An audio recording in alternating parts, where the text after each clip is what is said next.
Ratelis Vlogs. Pag-uusapan natin ngayon, ito po, no?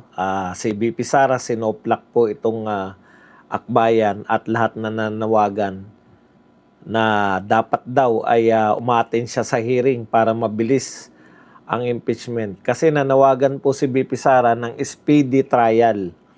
Habang tumatagal, alam niyo naman, habang tumatagal po yung hearing, lalo pong nakakaimbento ng kung ano-ano tong mga kalaban ni BP Sara. So, pag-usapan din po natin, ito po, sinabihan po ni Pulong Duterte, ang kuya po ni BP Sara, na tigilan na po ni Kapunan ang pagiging marites sa impeachment, no? Panay marites lang po ang impeachment. Wala pa po, ilang buwan na po o ilang taon na nilang pinagsisikapan na siraan si BP Sara. Hanggang ngayon po, wala pa rin pong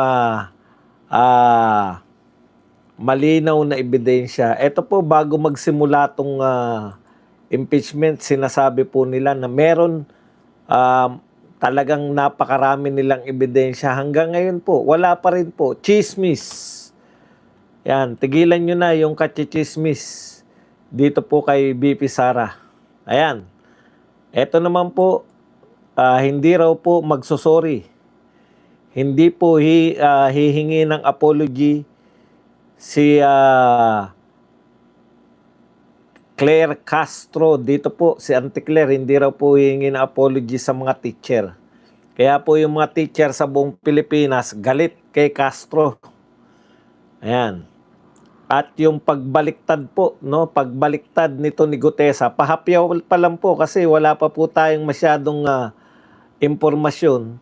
Ang alam lang po natin ay sinabi po niya na pinilit lang siya sa pangako, no? Ni Mike Defensor at saka nito ni Rodante, Senator Rodante Marcoleta. Yan po mga pag-uusapan natin. Pero bago yan, kung bago ka pa lang dito sa ating channel, mag-subscribe ka na. Dahil ito lang ang tanging channel na may kinikilingan, may pinapanigan. Una sa balita, huli sa impormasyon, kaya ano pang hinihintay nyo? Pindot na, okay. Ito po yung, alam nyo po, napakataas po ng pagtingin ng lahat ng tao kay Sergeant Gutesa. Actually, matagal na to nasabi ni Mike Defensor na talagang inipit si Gutesa kaya bumaliktad, no?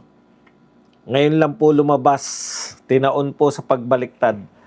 Teka pala, nagtataka ko, paano po nangyari na nabaliktad?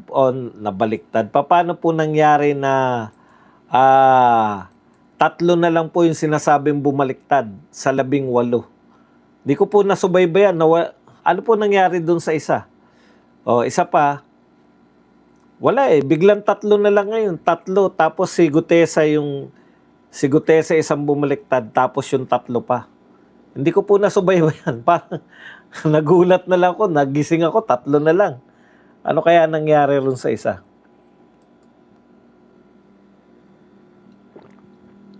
Anyways, tuloy po tayo. Hinihingal ako. Kuha muna tayo. Kakakape ko yan. Pangalawang kape ko ngayon para mabuhay-buhay tayo.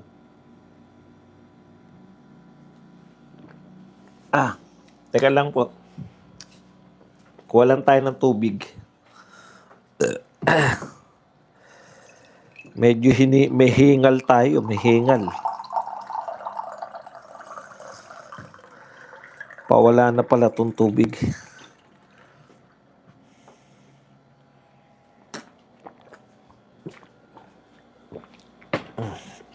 Okay. Unahin na po natin to si Gutesa. Kung ano po nangyari rito kay Gutesa, ano po yung mga sinabi niya ngayong siya po ay bumaliktad.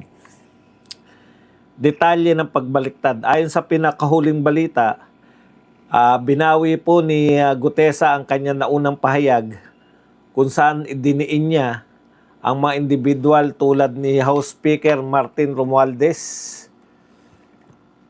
Hindi, isa pa lang po.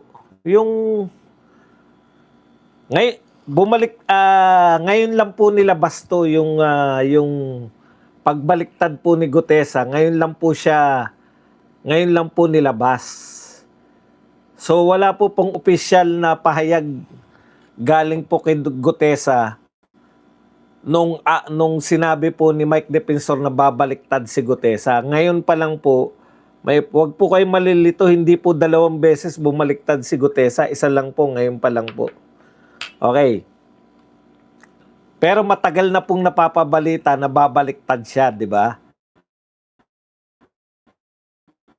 Ngayon lang yung, kumbaga, totoo nang bumaliktad. Binawi niya po yung pagdidiin niya kay House Speaker Martin Romualdez at dating Representative Saldico hinggil sa umano'y pagdadala ng mga maleta na naglalaman ng pera. Ikalawa, ano raw po yung dahilan ng kanyang pagbaliktad? Sa kanyang bagong salaysay, ibinunyag ni Gutesa na pinilit o iniscriptan lang siya. No? Pinabasa lang po siya ng script para magsalita sa Senate hearing. Idiniin niya na sina dating Representative Mike Defensor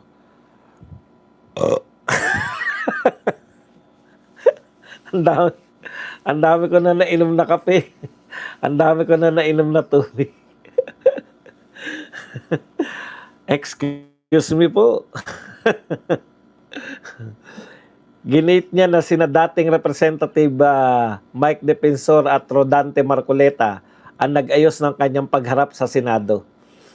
Ayan. Lumabas din sa investigasyon ng NBI na hindi tunay o peke ang pirma ng abogado sa mga dokumentong ginamit para sa kanyang unang testimonya. Ito po yung problema natin ngayon. Halimbawa po ganyan, bumaliktad po. Napanood natin siya eh. Tinatanong po siya. 'Di ba? Kapani-paniwala naman yung kanyang kanyang mga kasagutan. Siguro naman yung mga senador. Kung sinasabi po ninyo na scripted po yung mga tanong, ay yung salaysay ni Gutesa, siguro ang pwede nating matawag na scripted lang doon yung mga tanong po ni Senator Marcoleta. Kasi binibintang niya ngayon kung tama si Gutesa, pero paano po yung ibang mga senador na nagtanong? Oh. Hindi po ba? Scripted din ba? Imposible naman. Open po sa pagtatanong. Yun po yung kagandahan na napapanood natin sa live. Oh. Kapani-paniwala po si Gutesa nung siya po ay tumistigo sa Senado. No? Naniwala po tayo sa kanyang mga sinabi. Ngayon, hindi po natin siya nakikita, hindi po natatanong yung detalye. Kumbaga hindi po niya to sinumpaan sa harap ng mga senador at hindi po siya tumitistigo na may nagtatanong sa kanya, pwede siyang tanungin, itest po yung validity ng kanyang mga sinasabi. Kaya yan po yung mahirap, mas pinaniniwalaan po namin. So 2 na po yung version ni Gutesa. Ano po yung pinaniniwala? Ako personally, ang pinaniniwalaan ko, yung una ko siya napanood. Di ba? Kung peke man siya nun, ang galing niya naman po mameke. Ngayon, dapat, katulad po niya, marami na pong bumabaliktad, sinasabi ninyo. Iharap nyo na sa Senado para makita po namin kung anong version po ni Gutesa yung dapat paniwalaan. Kasi, hindi nyo po mapapaniwala yung mga tao all of a sudden wala nang may kasalanan. Kapani-paniwala po si Gutesa at yung 18 Marines nung sila po ay unang lumantad. Bakit po? Yun po yung tumutugon. No, yung mga paliwanag po nila, yun po yung tumutugon. Paano po naganap tong malaking pagnanakaw sa flood control? May nakawan pong naganap eh. Paano po ito nasagawa? Mas kapani-paniwala po yung sinasabi ng unang sinabi ni Gutesa at ng sinabi ng 18 Marines. Kasi imposible po. Imposible pong wala pong kasabwat yan. Ang gusto nyo sabihin, ang may kagagawan lang po ng pagbaha sa buong Pilipinas ay mga taga Bulacan engineer lang. Parang di naman ako, ah, ang may kagagawan lang po, Diskaya lang, tsaka yung mga taga Bulacan engineer. Hindi po kapani-paniwala. Samantalang ito po, yung testimonya ng 18 Marines at saka ni Gutesa, mas kapani-paniwala po kasi involved yung malalaking tao. Lalo na involved po yung may control ng budget. Imposible pong maganap yan. Yang malawak na pagnanakaw na yan nang wala pong papel yung may mga control ng budget. Halimbawa, sila-sila lang, kunwari, o tayo-tayo lang to, yung mga, ang pinakautak na gusto na ninyo, si Diskaya na. Hindi po kami naniniwala dyan. Hindi po kakayanin na ang maging utak niyan ay si isang kontraktor lang. Hindi po kaya ng isang kontraktor na siya maging utak ng flood control. Kaya wala pong maniniwala sa inyo kung ngayon lumalabas din po ang sinasabi ni Calabano ngayon. Hindi pa namin masampahan ng kaso si Martin kasi wala pa kaming matibay na ebidensya. Paano kayo magkakaroon ng matibay na ebidensya? Pag may lumantad, wala namang nag-iimbestiga sa mga lumalantad. Para matest nyo po kung totoo o hindi ang sinasabi, kinakailangan i-test nyo po yan sa pamamagitan po ng live na pagtatanong, lalo na po ng mga senador. Ang gagaling pong magtanong ng mga senador eh. Sabi ko nga, kung kasing busisi po ng pagtatanong sa impeachment ang ginawa po ninyong pag-iimbestiga sa flood control, madali lang pong makakahuli. Halimbawa po, yung tinukoy na po ni BBM na Ghost Project, yung sinabi niya, nagpunta siya sa Bulacan. Madali lang po eh. Sana nakikinig po kayo. Eto na lang po ang gawin nyo. Ipares nyo po doon sa pagtatanong na ginagawa nila Ligutan ng mga abogado dyan po sa impeachment. Halimbawa po, Ghost Project, wag na tayong lumayo, yung tinukoy na po ni BBM sa may Bulacan. Sabi ni BBM, ni isang araw na trabaho, walang ginawa dito eh. So, ilabas nyo po yung papeles. Katulad ng ginagawa sa impeachment. Di po ba? Etong proyekto na to, na nakalagay po rito, pakibasa nyo nga po. Saan po nakatayo ang ano na yan, ang proyekto na yan? Dito po sa Santa Maria, Bulacan, halimbawa. Nakalimutan ko yung parte ng Bulacan. Santa Maria na lang para halimbawa lang to. Alam ko hindi sa Santa Maria. Santa Maria, Bulacan. Sino po ang nakapirma dito? Si engineer ano po? Paano nyo po nakilala? Kilala ko po yung si engineer kasi nagkikita po kami niyan eh. Ganun po ba? O kaya, eto, sino po to? Ako po yan. Ano po pinirmahan nyo? Completed. Completed? Eto po yung picture. Nagpunta po yung mga tao namin sa Senado. Eto po yung picture ng completed. Asan po dyan ang pinagawa? So wala kayong masabi. Bakit nyo po pinirmahan na completed? Inutos po sa akin ng akin district engineer. Sino yung district engineer mo? So hindi ka nagpunta ron, pumirma ka lang na completed. Opo. O kulong ka na. May isa ka na napakulong. O eto, sino naman to? Ako po yan. O, ano tong pinirmahan mo? Inspected by. Nag-inspection ka ba?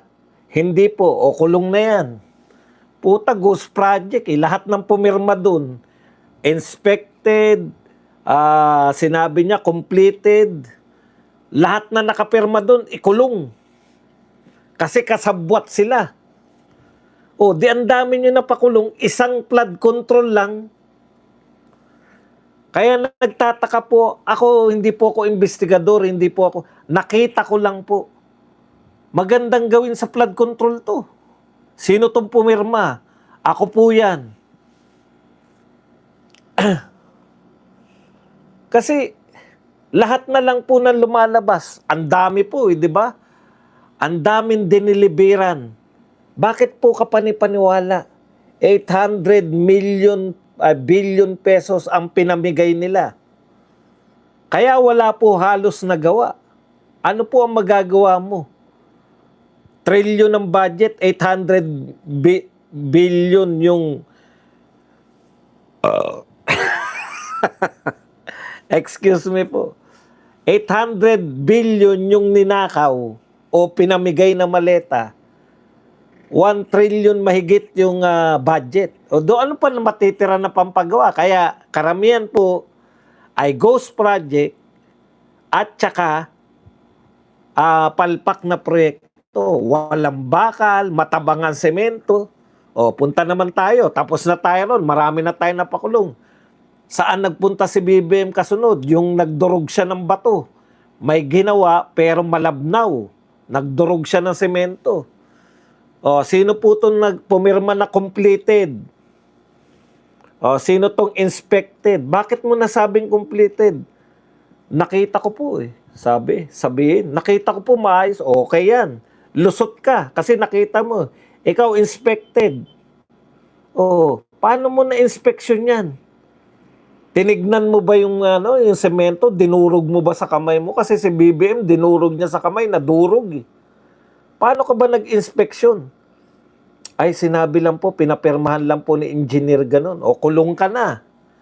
Hindi mahusay yung inspection. Ilang taon na po kayo nag-iimbestiga? Taga Bulacan at si Diskaya pa rin na napakulong ninyo. Yung unang nag-iimbestiga na senador, nakakulong na.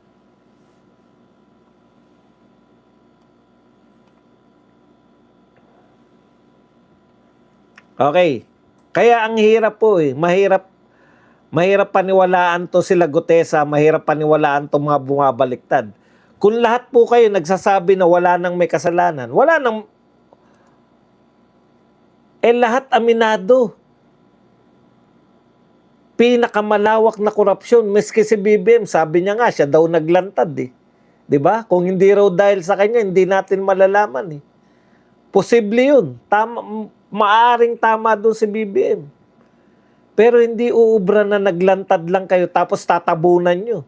Nagtayo pa kayo ng ICI. O, halimbawa, imbestigahan nyo ICI. Ano inimbestigahan nyo? Wala po. Wala kayo na-imbestigahan, kulong na. Hindi po ba? Nag-budget kami ng milyon sa inyo tapos wala naman pala kayong resulta. Kulong na yan. Dapat ganun po eh. Binadgetan kayo ng milyon. Para saan? Para pagtakpan nyo yung...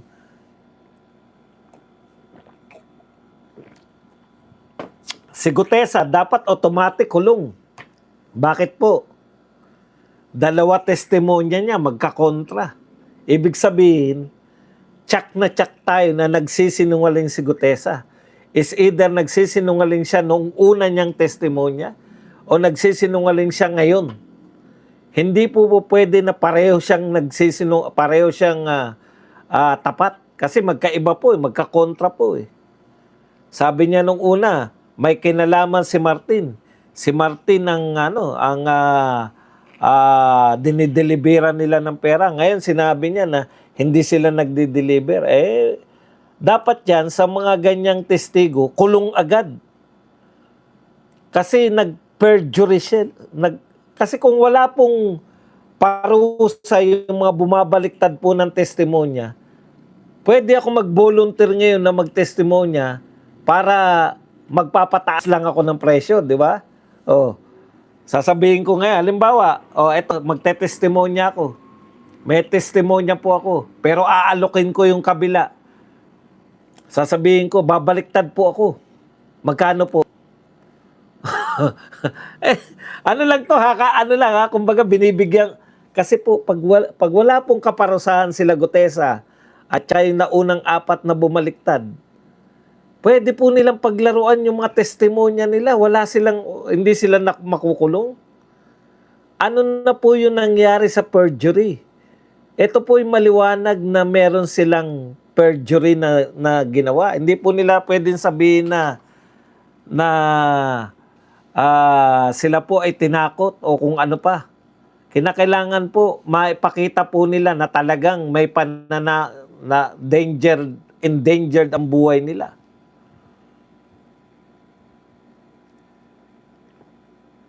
Dapat to, sila po ang unang makasuhan, yung mga bumabaliktad ng mga testigo. Kasi na-realize nila, pwede palang magtestigo yung katulad yung kay Dilima, babaliktad ka lang tapos walang mangyayari sa'yo. Ang pangit pong ugali yan. Hindi lang po pangit na ugali, may nilabag kayong batas. Okay, punta po tayo rito kala BP Sara. Maiinit na po ngayon eh. Painit na po. Kaya nanawagan na po si BP Sara kasi kung ano-ano na po naiisip ng mga kalaban niya eh. Kung ano-ano na po naiisip na iakusa sa kanya.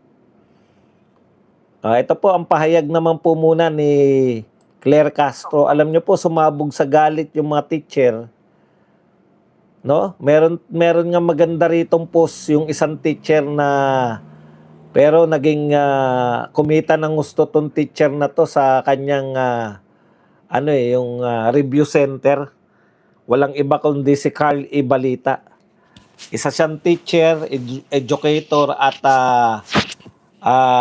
pero malaki niya pong pinagkitaan ay yung review center. Sikat na sikat yan sa mga teacher, yung Carl Balita Review Center.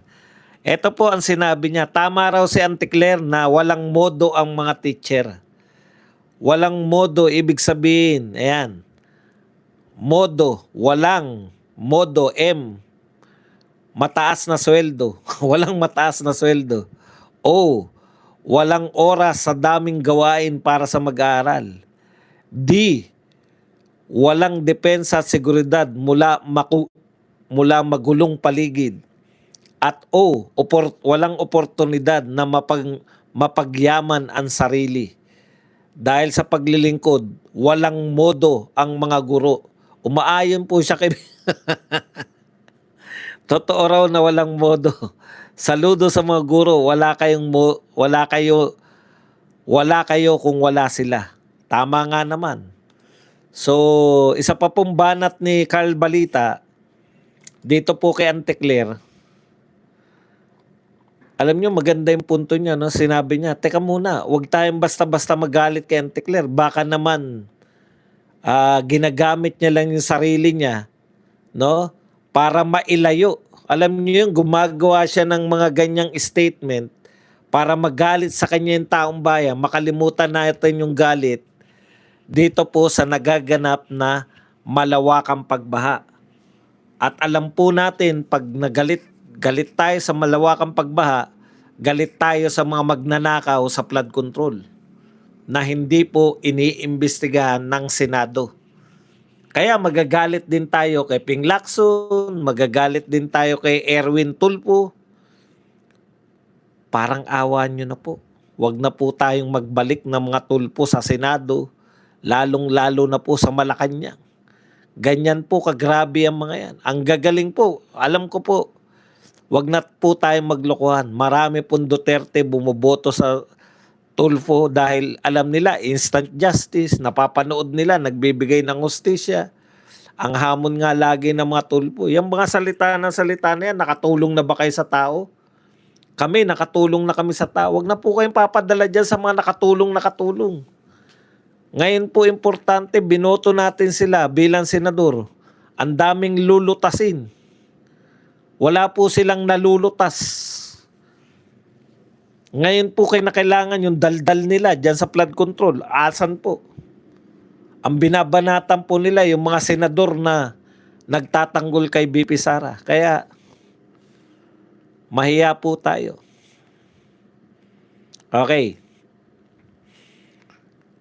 Sabi po ni Carl Balita, dagdag pa.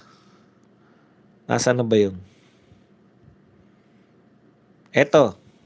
Nakakagalit po si Auntie Claire sa sinabi niya laban sa mga teachers.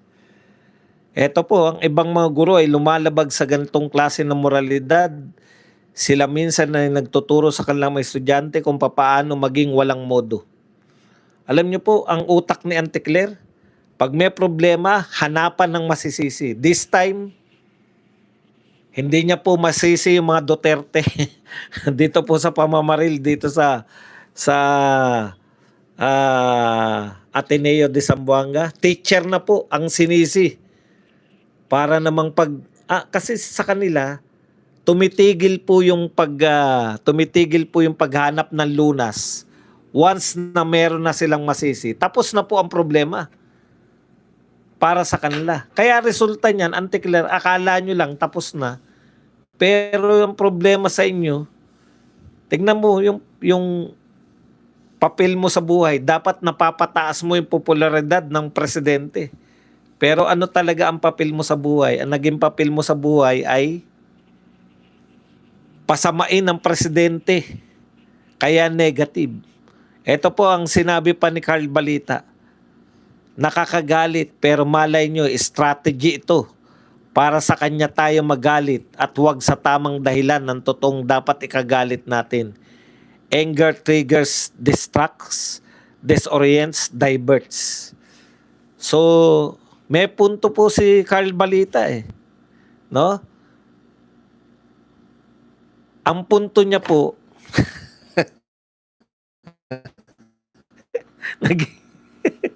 nagigiba yung ang punto niya po, baka naman sinasadya ni Auntie Claire magsalita ng mga ganitong bagay para i-attract niya sa kanyang sarili yung mga galit natin at mawala yung galit natin sa tunay na dapat nating kagalitan, yung mga magnanakaw sa flood control.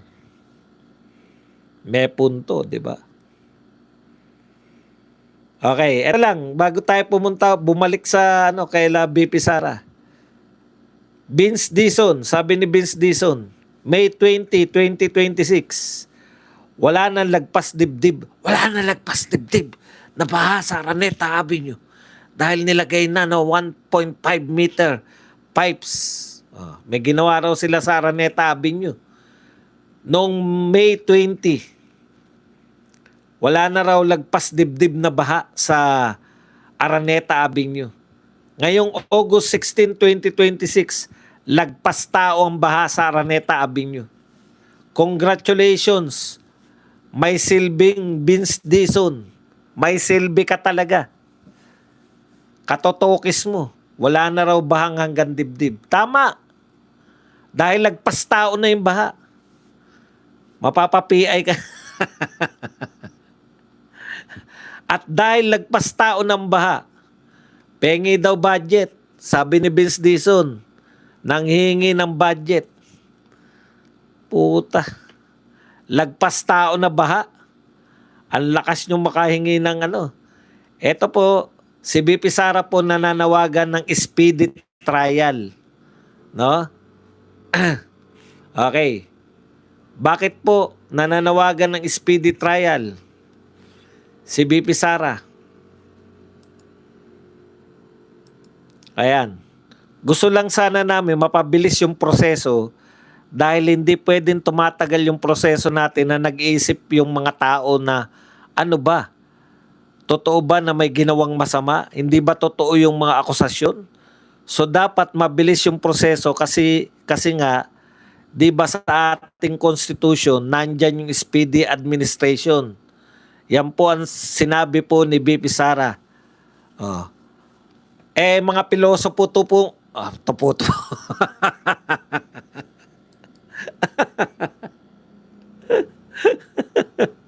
Nabuyoy.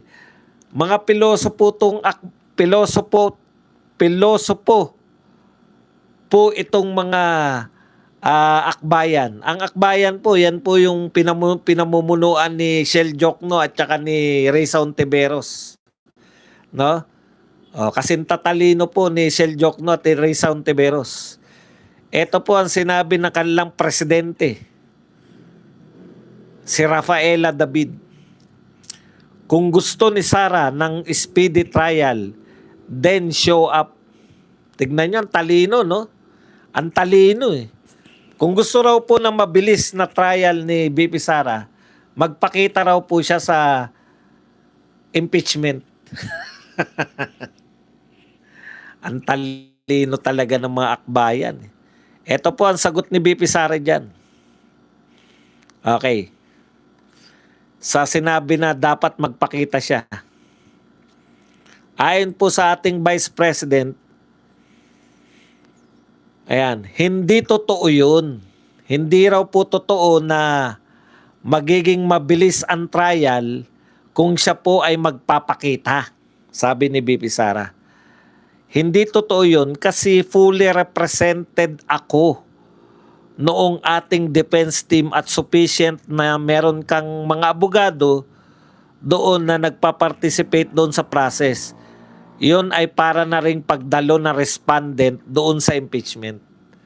Hindi po naunawaan yan, BP Sara. Ako na po magpapaliwanag dito sa mga akbayan. Hindi po nila nauunawaan yan. Akala nila, kailangan ka doon sa... Bakit ko ba hawak-hawak? Kanina ko... Pwede ko naman pala isabit. Parang may papakinig ako sa inyo eh. Teka muna, nalito na rin ako. Kaya ako to hinawakan dahil may ipaparinig ako. Ano ba ipaparinig ko na yun?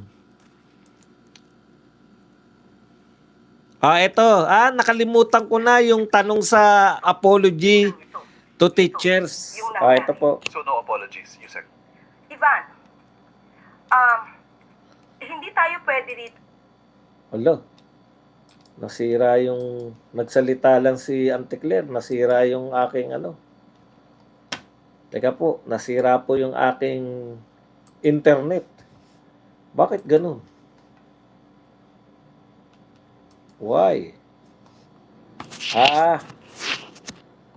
Yung magnet na yung magnet ng mic napunta doon sa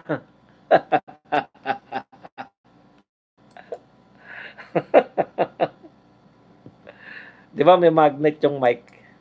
Napunta doon sa hindi dapat mapuntahan. Ito po pakinggan lang natin tong katwiran nito. Bakit po hindi raw manghingi ng apology si Auntie Claire? Yan. Yung nangyari. So no apologies, Yusek. Ivan, Maganda pakita yung mukha ni Auntie Claire. Pasensya na po kayo. Ayan, galing po to sa ano. hindi tayo pwede dito magkaroon ng, sorry for the word. Ayoko magkaroon ng additional na pang-iintriga dito. Dahil, muli, gusto kong linawin, naiintindihan ko po kung saan nanggagaling yung mga guro, at wala po tayong sinabi na sila ang dapat sisihin. Ipinapakita lamang po natin kung gaano kalaki yung kanilang role bilang pangalawang magulang sa ating mga kabataan. So ngayon, ipinakita ko kung bakit, yun yung nasabi natin, dahil totoo naman na mayroong mga guro na hindi nagsilbing maganda or modelo sa ating mga kabataan. Kaya hinihimo ko po ang ating mga kagalang-galang na guro na magtulong-tulungan po tayo kung meron din po kayo nakikita mga ganitong klase mga nangyayari sa kapwa nyo guro. Paalalahanan po natin na kayo po ay tinitingala bilang tagapagturo na magandang kaugalian sa ating mga kabataan. Sorry, Yusek, I did not mean to create intrigue, paging-intriga as you might be implying. Ang sa isip ko lang ho kasi ngayon, what if after listening to your explanation, yung mga guro na nasaktan, ganun pa rin po ang kanilang pakiramdam?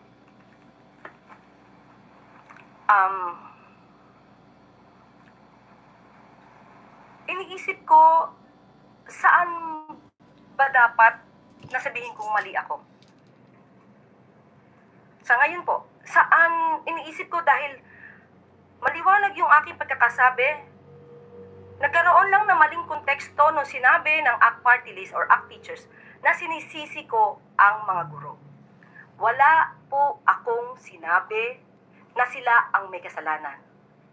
Kahit ulit-ulitin po nila yung ating sinabi, yan po ay pagpapaalala lamang na sila po ay mga iginagalang na guro na maghuhubog ng tamang kaugalian sa ating mga kabataan. Actually, kung papansinin niyo po, no, wala naman po talagang sinasabi na magaling lang po magsalita talaga si Auntie Claire ng paikot-ikot, no? Pero pareho lang sila ng amo niya. Walang direksyon yung mga sinasabi. Ang tinatanong lang po sa'yo, hindi ka ba magbibigay ng apology, manghingi ng apology sa mga teacher? Hindi lang po teacher ang nasaktan. Hindi po lahat ng teacher sa Pilipinas ay miyembro po ng ACT. Lahat po ng teacher na nakarinig ng sinabi mo, nasaktan. Alam niyo yun, yung mga tao talaga, hirap na hirap sila. Pag ang intention po talaga nila, iba po yung intention nila, hindi po talaga magsasorry. No? Tama po yun. Yung simpleng sorry, hindi po talaga makakalutas nung sinabi niya. Pero, yung pinangangatwiranan mo pa, tinatanong lang ni Ivan Mary na kung mag-apology ka, ang dami mo pang sinabi na wala ka naman talagang, hindi mo naman binintang. Anong sense nun? Ang totoo, Auntie Claire, mahilig kang maghanap ng masisisi. Ang solusyon kasi ayon sa inyo, sa pamunuan, ayon sa Malacanang, ganito ang solusyon nila eh. Pag may problemang binato sa inyo, hanapan nyo ng masisisi. Pag nahanapan nyo ng masisisi, tapos na yung responsibilidad natin. Yan po, hindi po magagandang mga leader yan. Kunwari, tinanong, bakit may ganito? Hindi naman akin. Yung kasisisi nyo sa Duterte, dinala nyo, yung hindi nyo na pwedeng maisisi sa Duterte, naghanap kayo ng ibang masisisi. Kasi nakita po ninyo na effective na once na sinisi, pag yan ang kaharap nyo, yung mga hindi bayarang media, once na sinabi nyo kasi sa kanila na kasalanan kasi ito ng mga Duterte, tinatanggap na ng media. Pero ito po, hindi po tatanggapin ng media. Kahit po yung mga hindi bayarang media, hindi po nila matanggap na ang dahilan ng shooting ay mga teacher. No? Sinabi mo naman talaga yun eh. Bakit mo sasabihin yun? Kung hindi mo sinisisi yung mga teacher, nasanay ka kasi namihasa ka. Porket pag nanisi ka na, hindi na uli, alam mo yung mga media natin, anti-Duterte sila eh. Kaya once na sinabi ni Auntie Claire, may kasalanan nito Duterte, okay na sa kanila yun. At least mailalagay na nila sa balita nila na Duterte ang may kasalanan. Yun lang naman yung purpose nila. Hindi po nila matanggap na hindi maibaling sa Duterte ang sisi, binaling sa teacher. Sabi nila Ivan Marina, hindi ka ba mag-apologize sa mga teacher? Paano siya mag-apologize? Dati niya nang ginagawa yan at dati niyong tinatanggap yun. Pag Duterte ang sinisi, okay lang sa inyo, kasalanan niyo rin yan eh. Kaya namihasa si Auntie Claire na naghanap ng sisi. Akala ni Auntie Claire, ganun ang pagtugon sa mga problema. Okay na pagka isinisi sa mga teacher. Punta po tayo rito sa sinabi po ni balikan na po natin si BP Sara.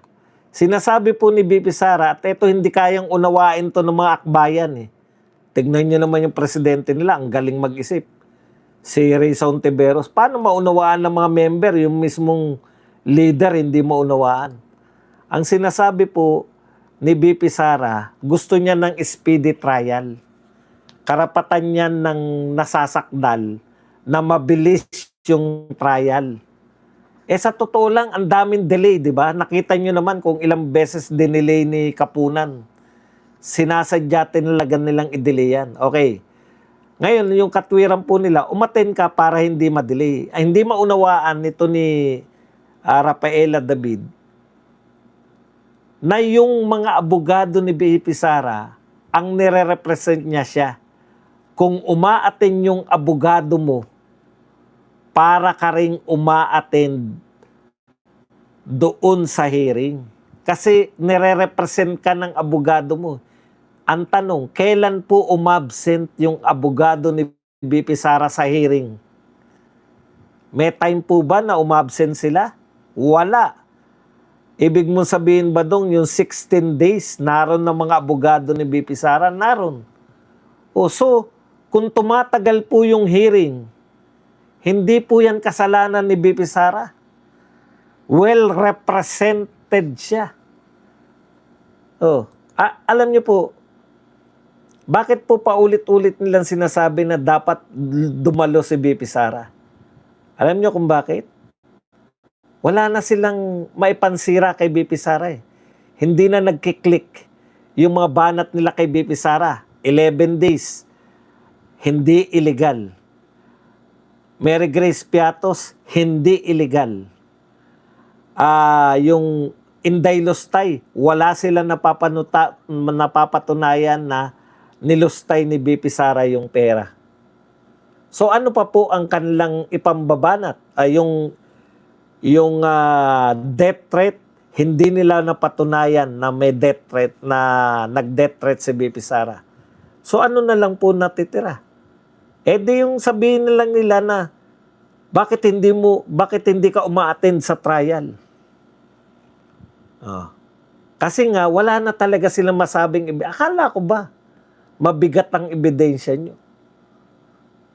Akala ko ba pag nagsimula yung impeachment trial, talagang sigurado kayo, 100% conviction, sabi nyo. Sinabi yan wala naman kayong sinabi na pag hindi dumalo si BP Sara, hindi siya makukonvict eh. Teka, naguluhan ako. Ulit, bura-bura. Wala naman kayong sinabi na ang tanging paraan nyo para makonvict si BP Sara ay umatin siya. Wala nun. Mabigat ang ebidensya namin. 110% convicted si BP Sara. Gaano kabigat ang ebidensya nila? Eto pa muna. Anuin muna natin yan. Sabi po ni BP Sara, fully represented ako nung ating defense team. Hindi naman ako abogado para sa impeachment. So wala akong matutulong doon sa proseso. Ano po ba ang ginagawa ng mga abogado doon? Magtatanong sila. Pag naroon po ba si BP Sara, pwede siyang mag-cross-examine? Pag naroon po ba si BP Sara, pwede siyang mag-object?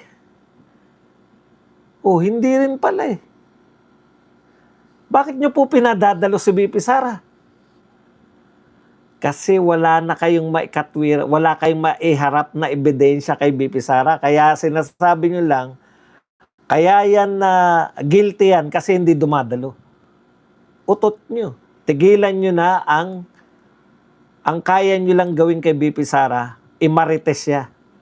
Ano sabi ni Pulong? Tigilan mo na, kapunan, ang pagmamarites kay BP Sara. Okay.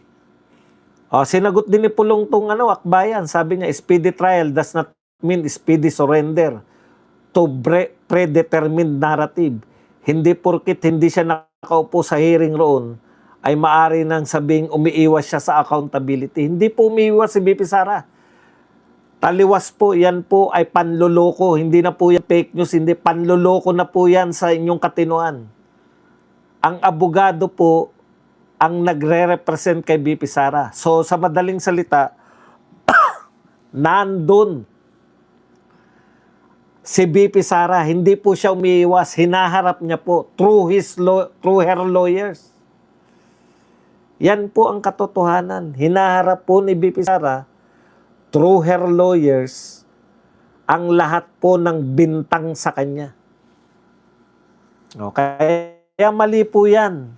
Ang problema si Kapunan pa nagpapakalat niyan eh. Okay. Sabi ni Pulong Duterte, tigilan mo na, Attorney Kapunan, ang kachichismis, kamamarites kay BP Sara. Bakit po marites? Eto po ang sinabi niya. exciting ang story sa next article natin sa impeachment. O sabi po mismo ni Kapunan, eto pala. Ang dami po nilang hiningi, di ba? Ang buong akala po natin, eto real talk po. Ang buong akala po natin, sa mga hiningi po nilang tax record, pumayag na po, bubuksan yung tax record. Nanghingi po sila ng AMLAC, nanghingi po sila ng bank record. Lahat po ng record sa COA, record na hiningi na po nila. Akala po natin yung next article nila na unexplained wealth, ipapakita po yung yaman ni BP Sara na nasabi nila billion daw, ipapakita nila na billion, ipapakita nila na ito lang kinita ni BP Sara, ito lang kinita ng kanilang business, paano nagkaroon ng billion, di ba? Ganyan yung datingan eh. Ngayon po, nagka-ideya na ako kung ano ipapakita nila. Isang marites na naman. Bakit po? Galing mismo to kay Lorna Kapunan. 'Di ba? Nanghingi sila ng mga bank record, nanghingi sila ng tax record, nanghingi sila ng business records. Lahat tiningi nila.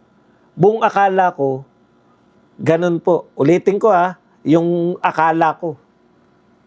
Ang buong akala ko, eto yung salin. Ikukumpara nila. Ito yung kita ni Vice President bilang Vice President. Ito yung kinita ng kanyang mga business. Tapos ito yung bank account niya, billion. So hindi tali.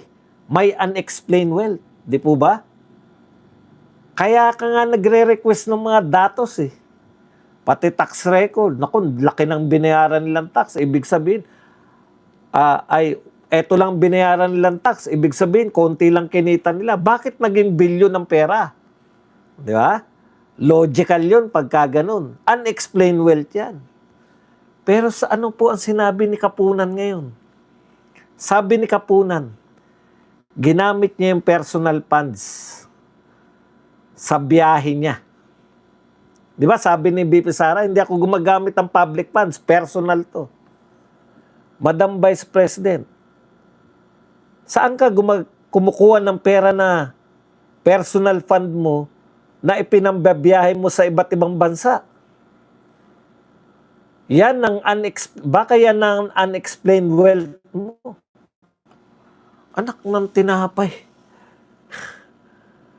Wala na tayong pinag-uusapan ng mga record sa bangko, record sa AMLAC, record sa tax, record sa kung saan-saan. Yung biyahe nilang ni BP Sara daw ang unexplained wealth. Dahil biyahe siya ng biyahe, mahal ang pagbiyahe niya, pero ang dami niyang pinupuntahan, ibig sabihin, meron siyang unexplained wealth. Matagal nyo nang sinasabi yan, unexplained wealth eh. Kailan lang po ba bumiyahe si BP Sara? Kailan po? Noong nakulong si Tatay Digong. Kailan po nakulong si Tatay Digong? 2025. Noon nyo pa binibintangan si BP Sara na BP Sara Lustay. 2022 pa lang eh. Ang tanong, matagal nyo na siyang pinagbibintangan. Nagbiyahe po si BP Sara. Noon lamang pong nakulong si Tatay Digong dahil dadalaw siya sa mahal nilang ama. Unexplained wealth, yun pala yung kahulugan nyo ng unexplained wealth. Yung paggastos ni BP Sara sa biyahe. Sinasabihan nyo na siya na magnanakaw bago pa siya bumiyahe. Kitang-kita po namin na hanggang ngayon kayo po ay nagpe-fishing expedition pa rin. Wala po kayo nakita sa mga record? Wala po kayo mapatunayan sa mga record ni BP Sara? Yung biyahe na lang? Saan kumukuha ng pera si BP Sara sa biyahe? Kawawa ka naman, Lorna Kapunan. Kaya ka pala nasabihan na tigilan mo ng pagiging marites. Di po ba marites lang yan? Asan ang ebidensya? Isasalang nyo po ba yung pagbiyahe ni BP Sara at sasabihin nyo na magastos ang pagbabiyahe, therefore may unexplained wealth siya. Yan po sinabi ngayon ni Kapunan. August 19. Ginagamit yung personal funds. Aba, paano yung biyahe niya? Saan kumukuha ng pera? Madam Vice President, baka iyan na yung unexplained wealth mo. Ibang klase talaga kayo. Ang tagal nyong inalagaan yung 11 days. Ang tagal nyong inalagaan yung Mary Grace Piatos. Kada isasalang po ninyo sa impeachment trial, walang illegal. Paano po magkakaroon ng illegal sa biyahe ni BP Sara? Yan ang unexplained wealth. Sinasayang po ninyo yung 25 million per day ng pamahalaan. Diyan po sa kamamarites nyo. Marites lang po pala ang batayan nito. Exciting part daw yung next. Ang next po nila ay unexplained wealth. Grabe. May nalalaman pa kayong money laundering, may nalalaman po kayong billion-billion. Tapos, biyahe pala ni BP Sara, ang sisitahin nyo. Saan kumukuha ng pambiyahe? Grabe po kayo. Yan lang po ang ating topic. Pwede na kayong magtanong, magbigay ng reaksyon at higit sa lahat, pwede po kayong magpakape. Ay, teka lang muna.